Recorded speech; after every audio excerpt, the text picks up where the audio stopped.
Sir सुना जा sir. हमको पढ़ने के लिए हिम्मत दीजिए सर, हमको गार्जियन नहीं पढ़ाना चाहते हैं सर।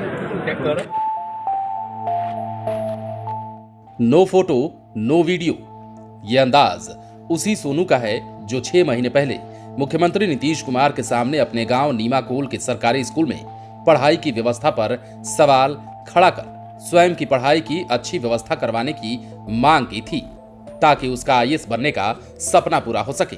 सोनू के इस प्रयास को उस वक्त सभी सोशल मीडिया प्लेटफॉर्म ने प्रमुखता से उठाया था। इसके बाद वो देश भर में चर्चित हो गया था।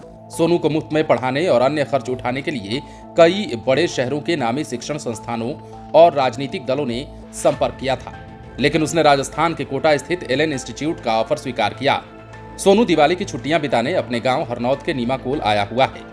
वो जैसे ही घर पहुंचा, 12 साल के सोनू का अंदाज अब काफी बदला नजर आया है। यदि कुछ नहीं बदला तो वो है सोनू का गांव और घर की तस्वीर, जिसे बदलने का आश्वासन उससे मिलने आने वाले लोगों ने दी थी। गांव की गलियां पहले की ही तरह हैं।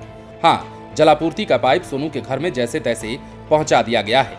सोनू सर के नाम से ख्यात हुए सोनू जहां अपने हम उम्र बच्चों को पढ़ाकर साझा भविष्य गढ़ रहा था, तो वहीं उसका वो केंद्र अब बंद पड़ा हुआ है। सोनू को जब ये बात मालूम चला तो बोल पड़ा, जय श्री राम। इसका संदेह पहले से था, नेताओं के वादे का क्या भरोसा।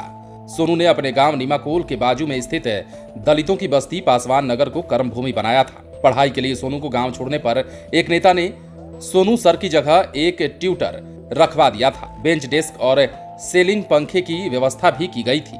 ट्यूशन सेंटर चलता रहा, लेकिन ट्यूटर को मानदेय नहीं मिलने से 3 महीने बाद बंद हो गया। हाँ, उस सामुदायिक भवन का मरम्मत अवश्य हो गया। उस समय सोनू से मिलने आने वाले नेता पासवान नगर भी जाते थे। टोले के गलियों को पक्का और सभी घरों को नल का जल पहुंचाने की बात भी कही गई थी, लेकिन अब तक घरों तक सिर्फ नल ही पहुंच सका है। जल पहुंचने में महीना भर से अधिक लग सकता है। ग्रामीणों ने गली के ऊपर से 11,000 केवीए के तार को ले जाने से मना कर दिया था। सोनू ने बताया कि अब वो सिर्फ अपनी पढ़ाई पर ध्यान दे रहा है। 2 नवंबर को कोटा के लिए प्रस्थान कर जाएगा। याद दिला दें, 14 मई को पत्नी मंजू सिन्हा की पुण्यतिथि पर उन्हें श्रद्धांजलि देने मुख्यमंत्री नीतीश कुमार अपने पैतृक गांव कल्याण बिघा आए हुए थे। सोनू वहां साइकिल से पहुंचकर अपनी समस्या रखते हुए नजर आया था, जिसके बाद उसकी ये बातचीत नीतीश कुमार के साथ सोशल मीडिया पर काफी वायरल हुई थी और सभी समाचार पत्रों ने इसे प्रमुखता से उजागर भी किया था। अब सोनू कई महीनों के बाद अपने गांव में एक बार फिर से पहुंचा है। कोटा से जैसे ही सोनू अपने गांव में पहुंचता है, वो अपने उस ट्यूशन क्लास की स्थिति को देखकर जय श्री राम बोल पड़ता है। कहता है कि नेताओं के वादे का क्या भरोसा। ये वही सोनू है कुछ महीनों पहले जिसकी चर्चा हर तरफ की जा रही थी।